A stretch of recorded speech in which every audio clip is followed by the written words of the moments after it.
Iniciando a contextualização histórica do cálculo diferencial integral, partiremos do período histórico antes de Cristo.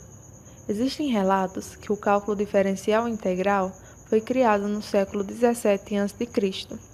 Há registros, como por exemplo papiros, datados dessa época, feitos pelos babilônicos e egípcios que provam essa hipótese. Além disso, há evidências também na Grécia Antiga, mais especificamente da Grécia do século V a.C. Os chamados paradoxos de Zenão, postos pelo filósofo Zalão de Eleia, influenciaram profundamente a matemática, sendo eles a dicotomia: se um segmento de reta pode ser subdividido indefinidamente, então o movimento é impossível, pois, para percorrê-lo, é preciso antes alcançar seu ponto médio, antes ainda alcançar o ponto que estabelece a marca de um quarto do segmento, e assim por diante. Segue-se então que o movimento jamais começará. E a flecha? Se o tempo é formado de instantes atômicos indivisíveis, então uma flecha em movimento está sempre parada, posto que em cada instante ela está numa posição fixa. Sendo isso verdadeiro em cada instante, segue-se que a flecha jamais se move. Sabendo-se que os primeiros problemas da história do cálculo dizem respeito ao cálculo de áreas, volumes e comprimentos de arcos, uma notável contribuição ao problema da quadratura do círculo foi feita por Antífon, considerada germe do modelo de exaustão grega. O método de exaustão de Eudoxo é considerado uma réplica da escola platônica aos paradoxos de Zenão, sendo atribuída a autoria a Eudoxo. Ainda, o matemático, físico, engenheiro, inventor e astrônomo grego Arquimedes foi, de longe, o que utilizou de forma mais elegante esse método, aproximando-se, inclusive, da integração tida como verdadeira atualmente. Vale frisar que em 499 d.C., o matemático indiano Brahmagupta expressou em um problema de astronomia a noção infinitesimal em uma equação diferencial básica. Tal equação fez com que, no século VII, Bhaskara II desenvolvesse uma derivada prematura que representava uma mudança infinitesimal. E, ainda no século VII, Saraf, um matemático persa, descobriu a derivada de polinômios cúbicos, um resultado que foi muito importante no cálculo diferencial. Apesar dos avanços de Arquimedes, até praticamente os tempos modernos, a teoria da integração quase não foi ativada, partindo assim para os primeiros passos da integração na Europa Ocidental, onde houve desdobramentos, a partir das ideias de Arquimedes, por volta do início do século XVII. Os dois primeiros teóricos a retomar os estudos na área do cálculo foram o engenheiro flamengo Simon Stevin e o matemático italiano Luca Valério. Também merece destaque nesse período o astrólogo e matemático alemão John Kepler, por desenvolver ideias relativas a infinitesimos, utilizando trabalhos com integração. Adiante, quanto aos primeiros passos da diferenciação, ela se originou a partir de problemas relativos ao traçado de tangentes a curvas e de questões objetivando a determinação dos máximos e mínimos de funções. Embora tais problemas remetam aos gregos antigos, a manifestação de forma clara quanto ao método diferencial encontra-se em algumas ideias do entusiasta matemático Fermat, evidenciadas no seu pioneiro trabalho de 1629, que não somente se refere à diferenciação, abrangendo também a integração. Em seguida, na história do cálculo diferencial integral, é importante relatar sobre os antecessores de Isaac Newton, na Inglaterra, que foram John Willis e Isaac Barrow.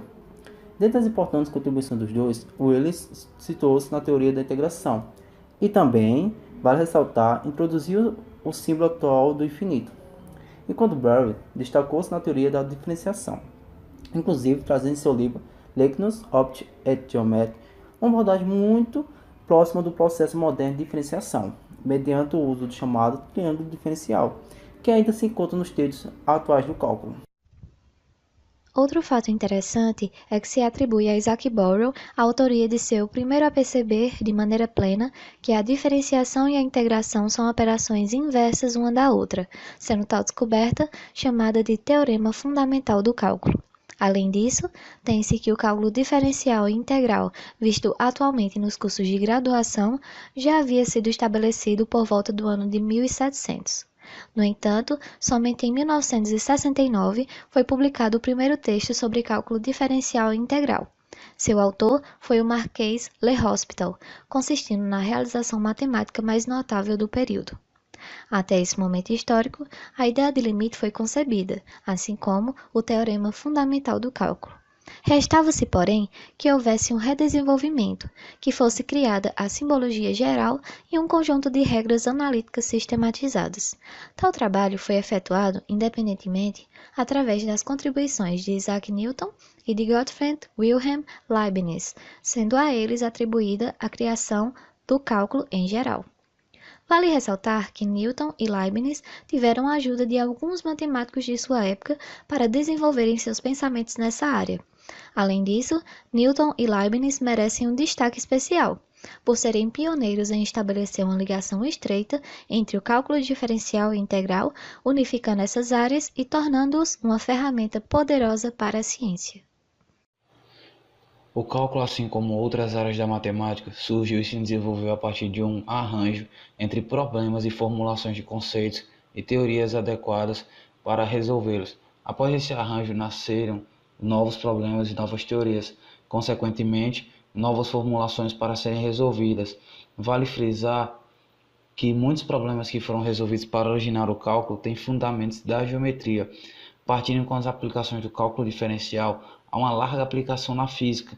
Um exemplo básico dado seria se imaginássemos uma partícula cujo deslocamento obedece à função f de t igual a 1,6t elevado ao cubo mais 3,2t menos 1,8, tendo t o tempo em segundos e a distância em metros. Teríamos que a derivada f' de a é a taxa de variação instantânea de y igual a f de x em relação a x.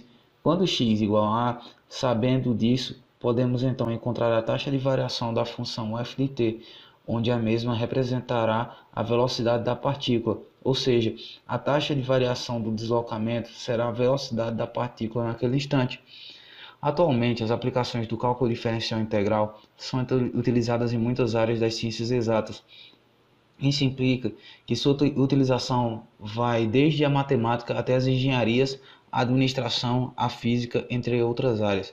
No entanto, observa-se que muitos educadores criticam a forma em que as instituições superiores ensinam aos discentes sobre a aplicação do cálculo diferencial integral, pois para eles essa disciplina é apresentada em muitas instituições de ensino sob a forma clássica, nunca fugindo do modelo dado por definições, propriedades, exercícios puramente algébricos, aplicações fechadas ou poucas aplicações dos conceitos matemáticos ligados ao cotidiano ou à realidade profissional do aluno e com abordagens isoladas. No entanto, ressalvam que esse fato está sendo modificado ao longo do tempo, afirmando que algumas pesquisas mostram que o cálculo diferencial 1 e integral está sendo estudado atualmente de modo interdisciplinar e sua aplicabilidade voltada para o cotidiano.